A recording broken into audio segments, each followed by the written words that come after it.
పశ్చిమ గోదావరి జిల్లా భీమవరంలో ఎస్ఆర్ షాపింగ్ మాల్ 16వ బ్రాంచ్ ఈ నెల 10న పీపీ రోడ్డులో ప్రారంభం కానుంది. ప్రారంభోత్సవానికి కేంద్ర సహాయ మంత్రి Bhupathiraju Srinivas Varma, deputy speaker Raghuramakrishnaraju, MLA Pulaparthi Ramanjaneyulu, MP Paka Venkata సత్యనారాయణతో పాటు సినీ నటి కృతి శెట్టి హాజరు కానున్నారు.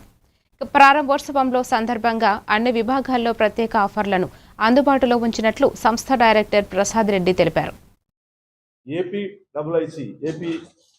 Infrastructure industrial corporation chairman Shri Mantena Ramaraju గారు, జిల్లా జనసేన పార్టీ ప్రెసిడెంట్ కోటికలపూడి గోవిందరావు గారు, జిల్లా BJP party president Shrimati Ayinampudi Sridevi గారు, జిల్లా BJP party president Bhimavaram chamber of commerce president Shri Suryanarayana Gupta గారు, 8వ క్లస్టర్ కన్వీనర్ శ్రీ పోతు బాపిరాజు గారు, వీరితో పాటు ప్రముఖ సినీ నటి కృతి శెట్టి చేతుల మీదుగా ప్రారంభోత్సవం అవుతున్నది.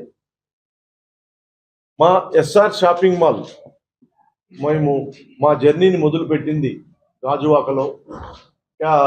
కొనుగోలు శక్తికి ఆధారంగా మంచి ఎక్స్పీరియన్స్తో మంచి వస్త్రాలను ఇచ్చేదానికి మా ప్రయత్నం అయితే మేము చేశాము. తప్పకుండా మీరందరూ మాకు వేరే ప్రాంతాల్లో చూపించినంత ఆదరాభిమానులే ఇక్కడ చూపిస్తారని ఆశిస్తూ థ్యాంక్ యూ.